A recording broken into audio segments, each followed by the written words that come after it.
Captain by a hook with a red beard. Captain by a hook with a red beard.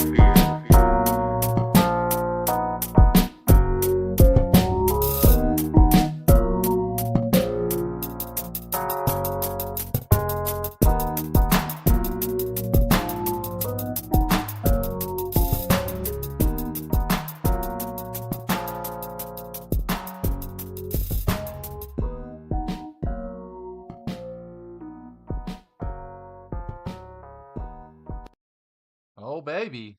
Oh, boy. What a day. What a joy. Huh?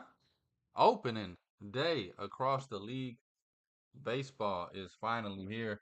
Honestly, I don't know what happened this year. Maybe it's me.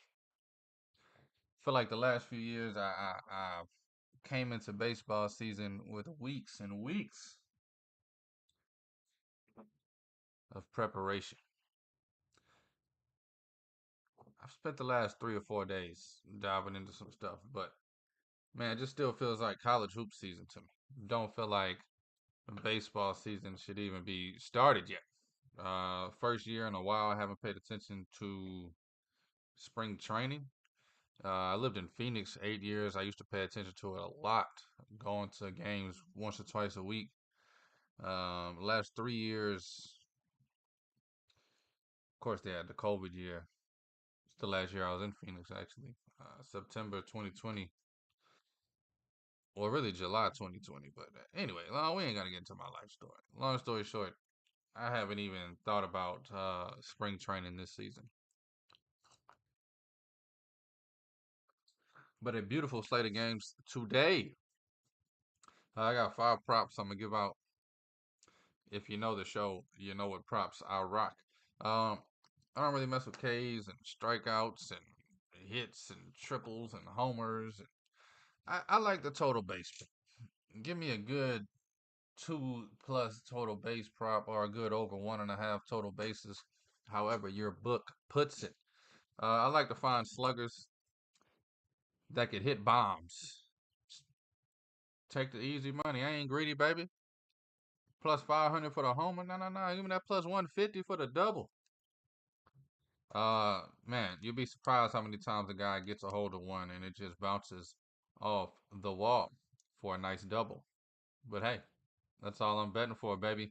Give me the 2+ total bases, as I said. Again, I got 5 of those guys. Today, I will break down why I think those guys are going to start off hot, baby. A few different narratives. Of course, that's what sports gambling content has become. You just got to say some crazy narrative that makes your bet sound like it's going to hit.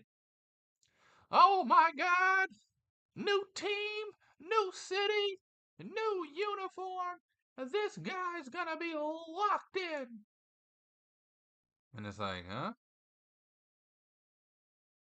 He hadn't got a hit off a lefty in 3 years. I'm kidding. But it does feel like it's a lot of what I hear. All sports. It's like, what the hell does the narrative have to do with it? Anyway, definitely gonna give you those 5 guys in hitting. I also have 4 bets just in the baseball world. Two. I'm gonna fade 2 of the worst teams, and I hate to do it. I think both of them could bite me. I'll give you reasons as to why. A great showdown from a few of these teams. I mean, just looking at the pitching matchups, it's definitely opening day. Got some aces on the mound. Gallon Freeman is going to be a good one. Wood and Beaver. Also going to be a good one. Steele and Evaldi. That one's so good, it got on ESPN tonight. Darvish Webb. Keller Luzardo. I mean, bring it on. Baseball is definitely back. Barrios and Eflin. Valdez. Ortiz.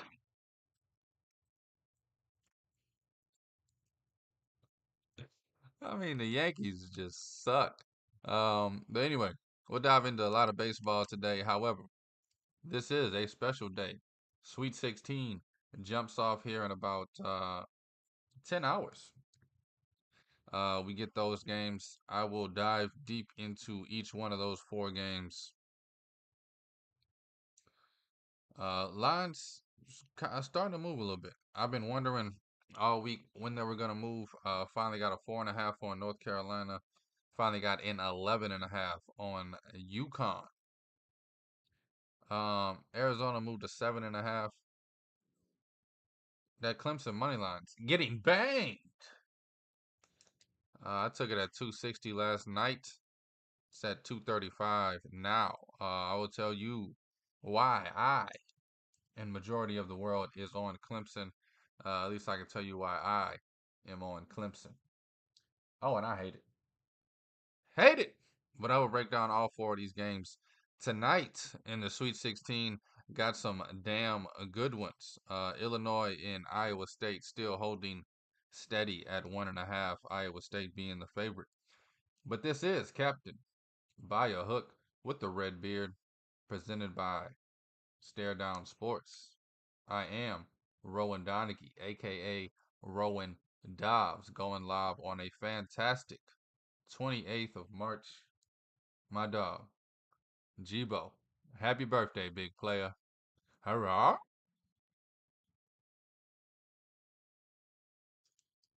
Anyway, opening day, Jibo's birthday, Sweet 16. I mean, this might be a national holiday by noon. But let's dive in. I'm gonna start off with the basketball right here on Captain by a Hook. Let's dive into this Sweet 16 matchup.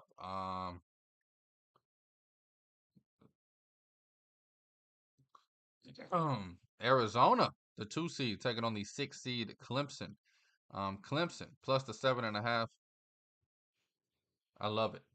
But you know what I love even more than that? I like the plus money on the money line.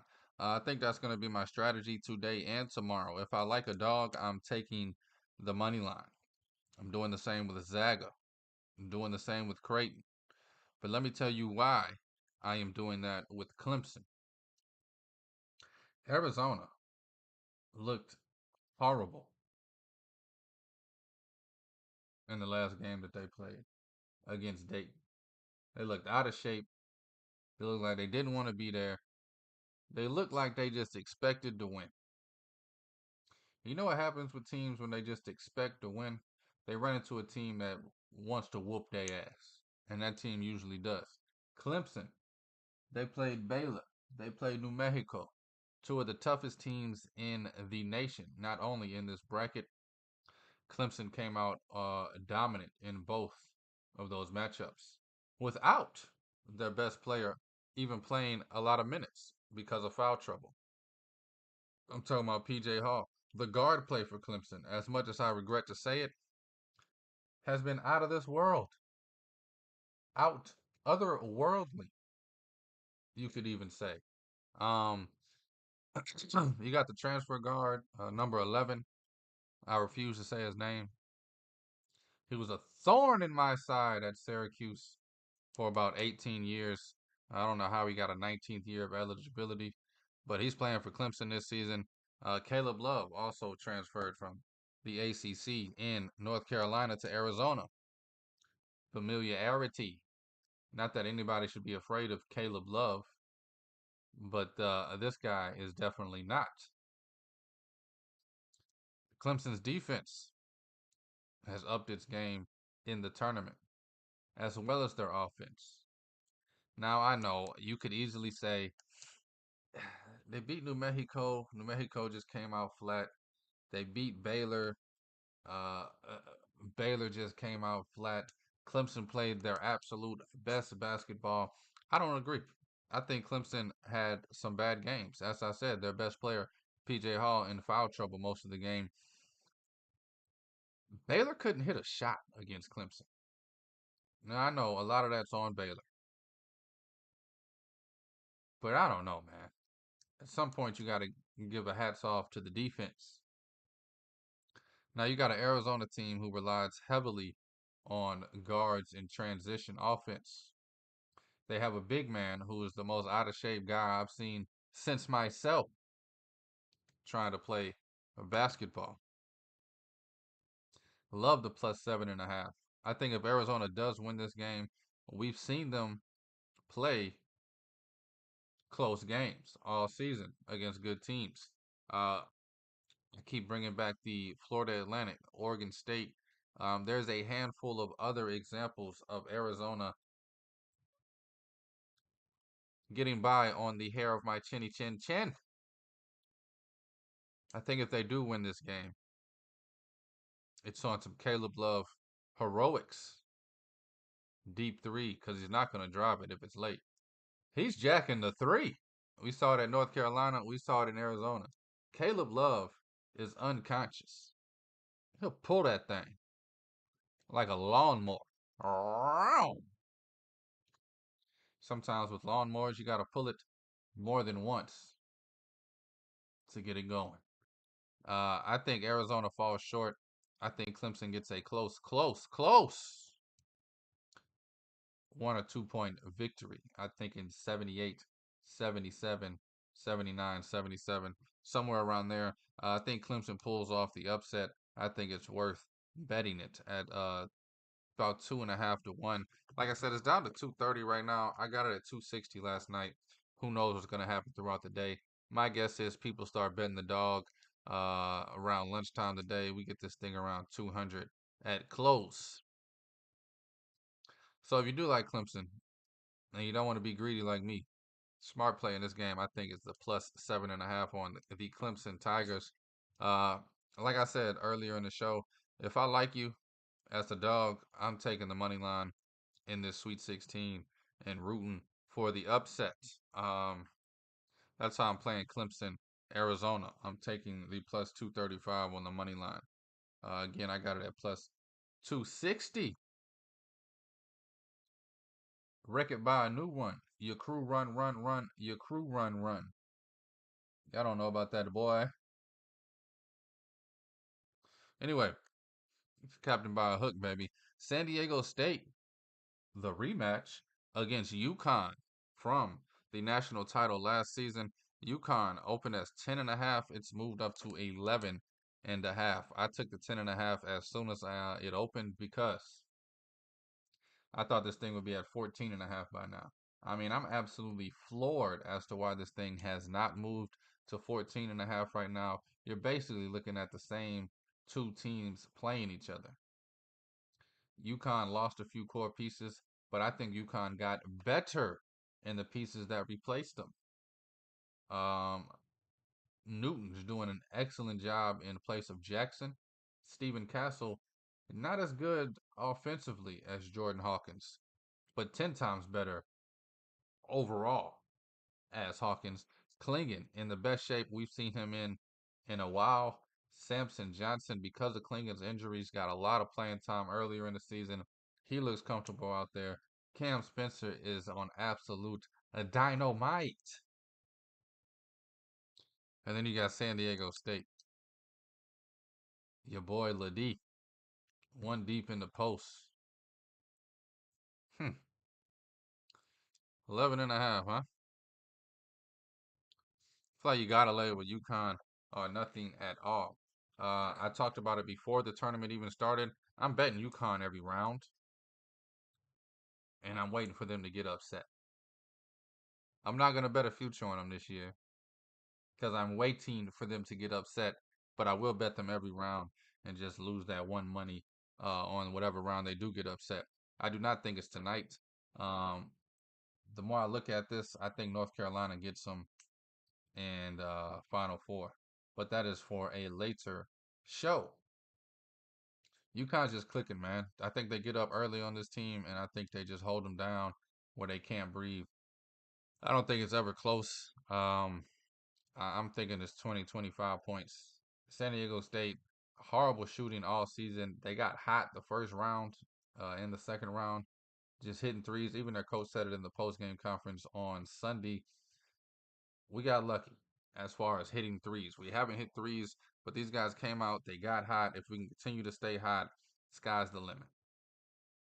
Anytime you acknowledge that if you continue to stay hot, the sky's the limit, I think you're in trouble as a team because you're not going to stay hot. You're going to go through a stretch where you short on a few jumpers.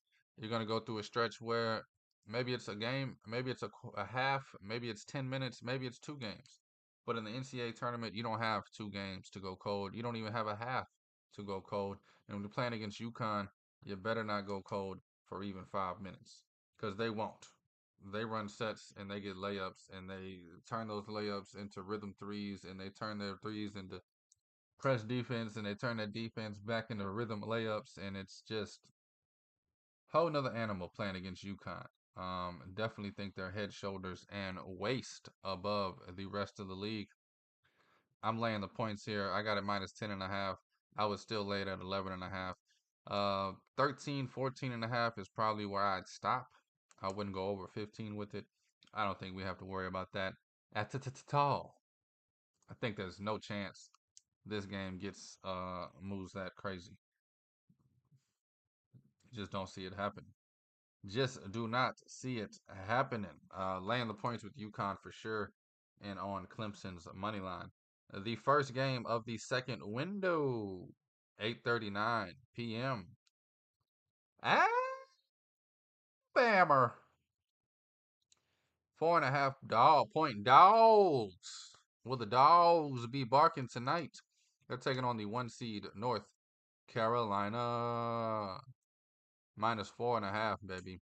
I love Carolina in this spot. Alabama played two, excuse my French, effing horrific teams in the first and second round. Uh, Covered both, but it was moments in those games where you weren't sure they were going to survive and advance. North Carolina is a whole different animal. I feel like Alabama just barely survived against Choo Chihuahuas, and now they got to walk up into a room full of Rottweilers and Dover. That's what I think. I think for a minute, this thing will be going back and forth, back and forth. It'll be looking good. High pace, high action. Alabama might. They're down. They're down 15. Damn. I think North Carolina is just going to put the chokehold on them. Michigan State, nowhere near the offensive talent and ability that Alabama has. But we saw North Carolina go down double digits early, bounce back on a 21-3 run to end the half, the first half, that is. Saw better on the X. Nobody I know, but, and it could be a joke. Guys be joking and lying on Twitter. But he basically said he had Michigan State first to 30 bet. They were up 28-12, of course, and end up uh, not being the first to 30. UNC, that 21-3 run started off as a 17-0 run. So, I mean, North Carolina just a different animal. Their defense has been the difference maker, if you ask me. Offense has always been there. Last season, their defense was the problem. What do they do in the offseason? That's the beauty of having upperclassmen. They get to come back and correct. Not to bring Kentucky into this too long, but I think that's the biggest problem with Kentucky. They never learn from their mistakes because the guys who make the mistakes are never there the next year. They're in the NBA making the same dumbass mistakes. I don't know. Kentucky's put more undersized, underdeveloped guards in the NBA than nobody. They're number one. But North Carolina, baby, I think they step up their defense. I think Alabama goes cold. I mean, Alabama really doesn't have anybody. They have a few X factors. Mark Sears, their point guard, he's really their only reliable guy. Play in and play out. They have a few guys that can hit some jumpers if they're open. They have a few guys that can bring some energy in the front court and get some boards. But I think Armando Bacot's going to come in here like a ravish dog with rabies on a mission. I mean, this guy knows any one of these games can be my last. I'm gonna do what Roy Williams told me to do, and that's rebound, rebound, rebound. Definitely think North Carolina dominates the second half of this game. Think they give themselves a 15 to 20 point cushion and just ride it out. I'm laying the points with UConn, as is everybody in the nation, which sometimes scares me. But this time, I think we are all on the right side. I think it's like 87 to 90% of the money is on UConn. Not UConn. On North Carolina. That does kind of scare me. But it doesn't scare me enough. Also, I'm not about to cash out my bet. I made this bet on a Sunday night. We riding, baby. My mom's favorite team, the Tar Heels. It's Jibo's birthday. He's got him to win it all in his bracket. We're going Tar Heels all the way, baby. It's a Tar Heel family now. They kicked out my Michigan State boys. Definitely rooting for North Carolina the rest of the way. Speaking of a game where everybody, and I mean everybody, is on one side, I haven't heard one person say they were betting Iowa State. They are 1.5 point favorites to Illinois. Now, I will say this line hasn't moved.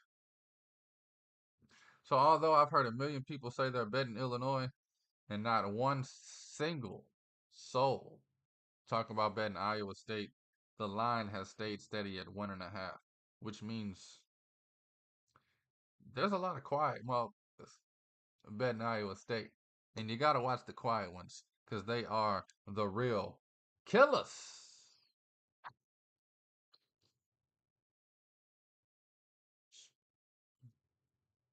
Long story short, I don't know. I want to fade the public, go Iowa State. Um, I just think Iowa State has. When I look at the game, and this is the contradictory of this game, I think Illinois, just both teams being their natural selves, Iowa State, Illinois, nobody having an above average or below average game. Just both teams being them natural selves. I think Illinois comes out with the win. Illinois doesn't really have to change much. All they have to do is attack the basket, make free throws, hit shots. It's what they've done all season. One of the most explosive offenses in the world. Now, hey, you do have to do that with an extra obstacle. The best defense in the tournament is going to be guarding you. But if that defense cannot get set, this Illinois transition game, I think, will burn them. I think the reason Iowa State has so much success against Houston 2 times this season, which gives them a lot of clout because they beat the #1 team in the nation twice, is because Houston tried to slow it down, bucket for bucket, and that's where Iowa State wins. If you get the ball off the rim and just fast break this Iowa State team to death, you got a damn chance. So Iowa State's going to have to be above average on offense. They're going to have to make shots they usually don't make. They're going to have to go on a little 8-0 run. They're going to have to get chippy, which they can do. But Illinois doesn't really have to do anything outside of themselves. Iowa State's going to have to, A, bring their A game on defense, which they can do, but also bring their B game on offense, which is usually about a C. Whereas Illinois, they don't really have to step up their defensive game at all. Iowa State's offense is about a C. Illinois' defense is about a C. If Illinois just rebounds, doesn't let Iowa State get second points chances, Illinois can run this team out of the water. That's the part that does scare me. I want to fade the public here. This is the only game tonight I haven't bet yet. Because darn it, and I mean darn it, I can't call it. Shorty only gave me 6 numbers at the club. I ain't realized till I got home. He said 555 555.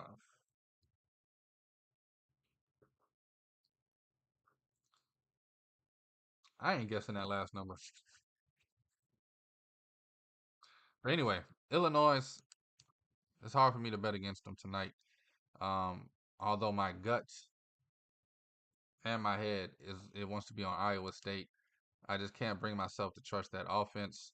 And I just it also sucks because there's only 2 teams in the history of sports that I bet on that broke my heart to where I just would rather throw up on myself than bet them, and that's Georgetown and Iowa State.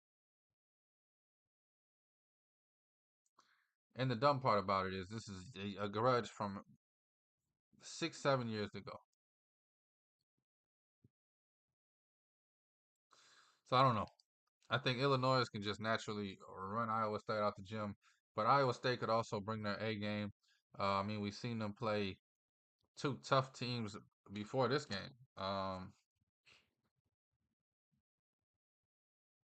No, we didn't. Washington State, South Dakota State. Neither one of those teams has an offense even close to this Illinois offense. But anyway, that's what we're rocking tonight. I'll go over my bets again a little later, but we're doing Clemson money line. We're doing UConn on the spread and UNC on the spread. And I'll probably end up betting Illinois or Iowa State last second and regret either one I bet, even if it wins. Like as soon as I press bet, I'm gonna be like, "Oh, Jim, you shouldn't have did it, Jim. I think they got the first, but you shouldn't have." Tony Romo, for those that don't know. Um, I might just stay away. Who knows? Who the hell knows? Be a great game to watch. I'm looking forward to all four of these games tonight. Tomorrow, mañana, I'll break down the other four games. My man Jaden Chandler Parnell will be here. We got NC State against Marquette, 6.5 points to Marquette. Gonzaga, 5.5 point dogs to Purdue. Duke, 4.5 dogs to Houston, and Tennessee, 2.5 favorites over Creighton. The Big East will rise. I think we get 3 Big East teams in the Elite Eight. But hey, don't quote me. Let's jump over to this diamond for a little bit before we get the hell on up out of here. It's Captain Via Hook with the red beard. It is opening day in the baseball world. A bunch of good matchups. Of course, we get the beautiful, beautiful Yankees Astros game that nobody will be able to watch because we'll all be at work.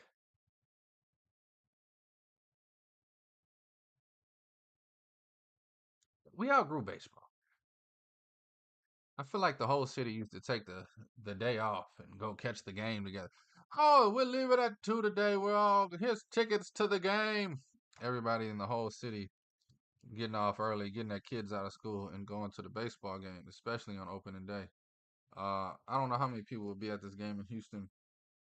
Also, Baltimore, they opened the season up. They'll be the first game of the year. They get a 1 hour head start on everybody else.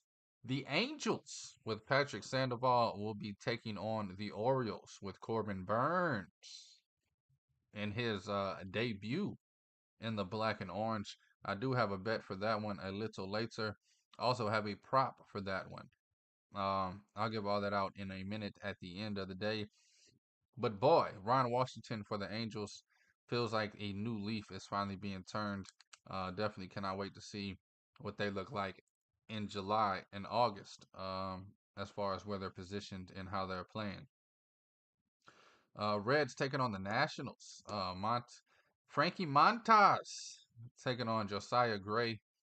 If you like baseball, that's going to be a good one. Some dynamic names in that one.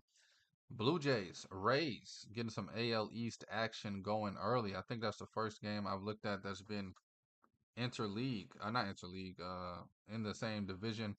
Here's 2 more. Twins, Royals, Pablo Lopez against C. Reagans. Man, kind of like the Royals on the money line. Plus 112. It's not like it's a huge dog, but kind of like the Royals there just to get the opening day upset over the Twins. I think the Royals are going to be the most improved team in this division, but this division stinks. I could be wrong. I'm probably wrong. Tigers take on my White Sox. The White Sox opening day, baby. Opening day at home.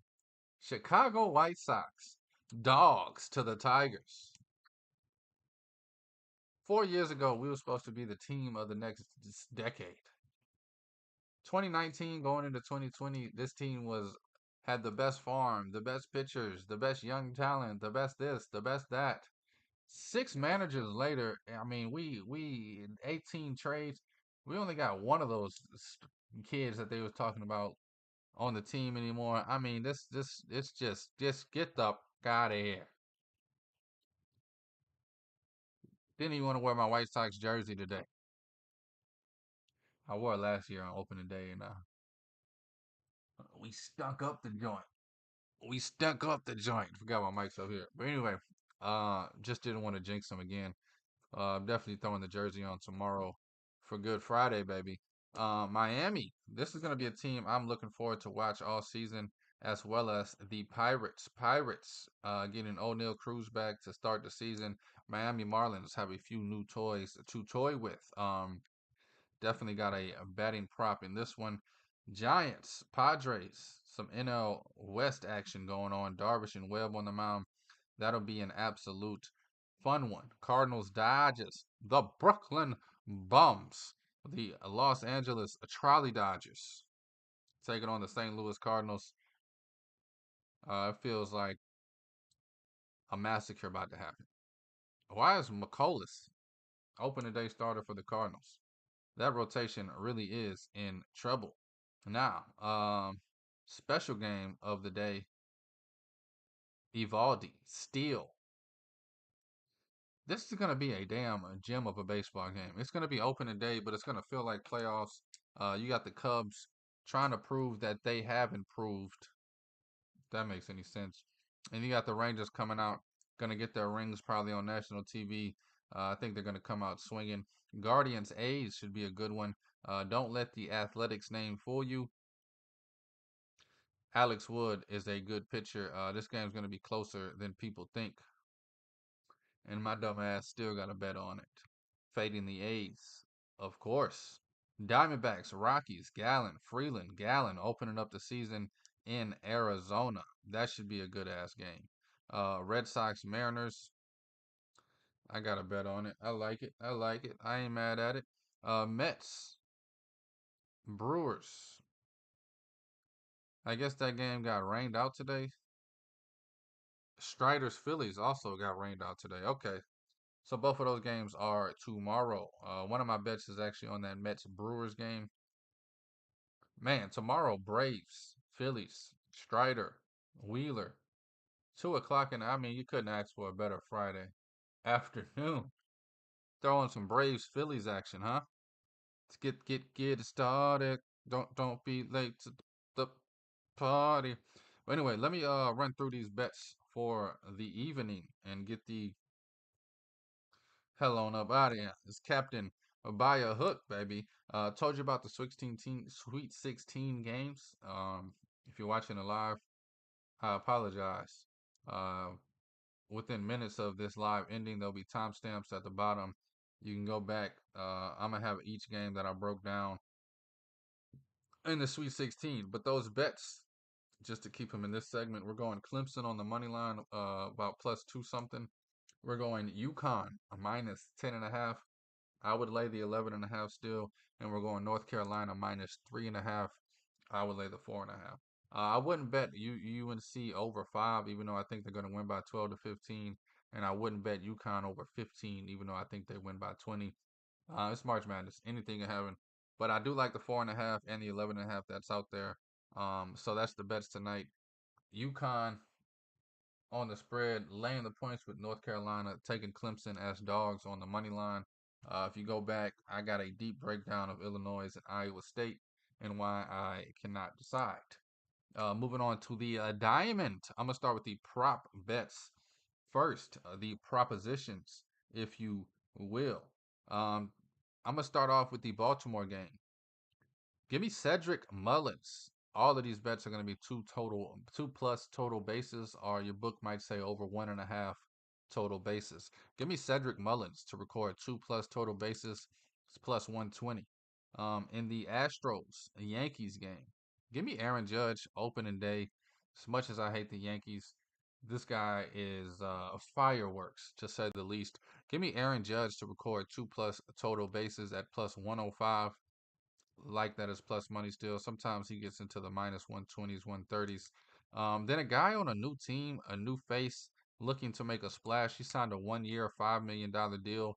This guy is a superstar, and he's not getting treated like it, and I'm not here for the disrespect. Give me Tim Anderson, TA, my guy, to record 2+ total bases down there with Miami against Mitch Keller for the Pirates. Love that matchup a lot. Give me Tim Anderson at plus 140 to record 2+ total bases. Back to his old teammate, my guy from the White Sox. Give me a Louis Robert. I think Louis Robert starts the season off hot. He's plus 150 to record 2+ total bases.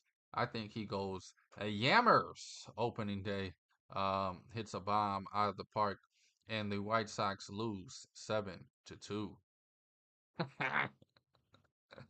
Anyway, give me Louis Robert plus 2 total bases at plus 150. And then the last one, we got a good game over here in the NL West. The Giants, the Padres. This one worries me a bit because of the pitching from Logan Webb. But Fernando Tatis Jr., I think he comes out on a mission this year to prove that he is and should be considered a top 2 or 3 guy as far as talent and hitting goes, not only in his organization, not only in his division, but in the entire league. I think we get a huge day from Fernando Tatis Jr. We know all the things 2 years ago, steroids, last year, injuries, 3 years ago, injury. He's coming into this season healthy, no distractions. He ain't got to prove nothing to nobody except for that he is an elite baseball player. Give me Fernando Tatis Jr. starting the season off right. 2+ total bases at even money. That's Cedric Mullins, Aaron Judge, Tim Anderson, Louis Robert, and Fernando Tatis Jr. Take all of them to record 2+ total bases. Let's look at some sides and some totals in the MLB. This is Captain by a Hook, baby. Talking baseball. Just went over my prop bets for the day in baseball. Also broke down the Sweet 16 games in college hoops. One of these games got moved to tomorrow, so I officially have 3. Yes, that's right, 3 bets going on today.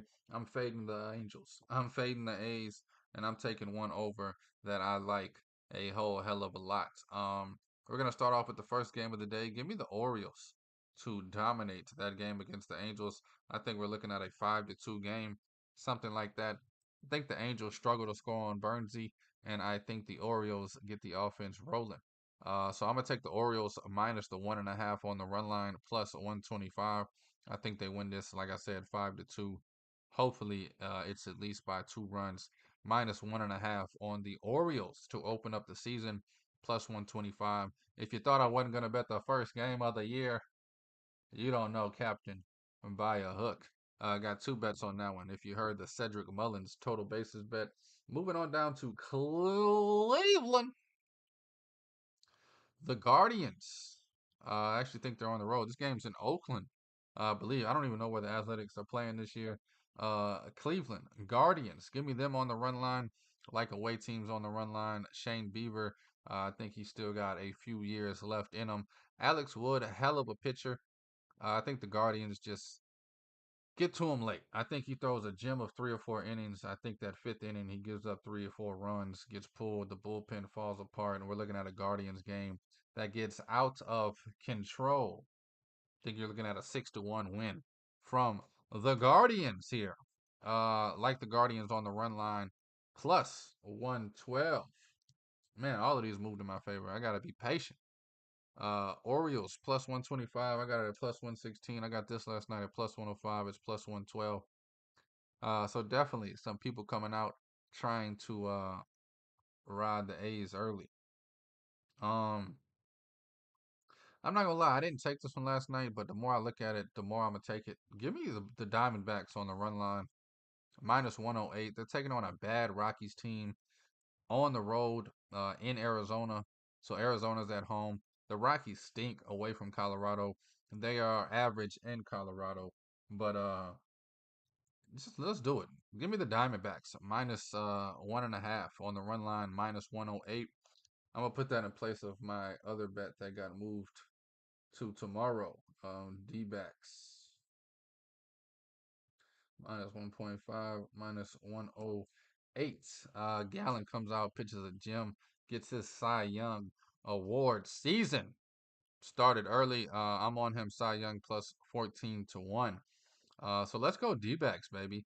Newly improved D-backs. I talked yesterday at length about how better they've gotten even since last year. Best offseason goes to the Diamondbacks for sure for all of the pieces that they added. Now, I do have a total for tonight. We're talking about the Red Sox. We're talking about the Mariners. This does scare me because Louis Castillo, but I think B. Bello for the Red Sox just gets absolutely mashed. I think we're looking at a 5-1 game in the fourth or fifth inning, and we'll just need one or two hits in the late innings, one or two runs in the late innings to hit this over. Give me the over on the Red Sox and the Mariners. It's also a late night game. These guys are going to be ready to go by the time this game first pitch is happening. Give me the over on the Red Sox and Mariners over 7 and a hook. I think this thing gets to 8 or 9 pretty easily. Like I said, I think the Red Sox kind of get tore up in this one. I think we're looking at a 5-1 to 6-0 Mariners lead in the fourth or fifth. And I think the Red Sox, as we all know, I think they touch up. They always go on runs. It's going to be one inning where the Red Sox put up 4 runs, and we're not going to know what the hell happened. I think the Red Sox do get to the Mariners bullpen, but I think Castillo keeps them in check for about 6 innings before opening the floodgates. So I'm gonna take the over on the Red Sox Mariners over 7.5. Just to recap everything, we're going Sweet 16, Clemson money line, UConn laying the points with North Carolina. We're talking total base props. Give me 2+ total bases on Cedric Mullins, Aaron Judge, Tim Anderson, Louis Robert, Fernando Tatis Jr. I mean, it's opening day, people. And then moving on to the sides and the totals, we're going run line on the O's, the Orioles, that is, over the Angels. We're going run line on the Guardians over the Athletics. We are going run line on the Diamondbacks at home against the Rockies. And I'm going to take the over on the Red Sox Mariners. It's going to be a great damn day, people. Thank y'all for watching. Thank you for listening. Thank you for the love. And thank you for the support. This is Captain by a Hook with the Red Beard, presented by Stare Down Sports. I am Rowan Donaghy, aka Rowan Dobbs, going live on a fantastic Thursday. It is the 28th of March, the 88th day of the year. Once again, shout out to Jibo. Happy birthday to you, big dog. Please take all of these wagers at your own risk, and please gamble responsibly.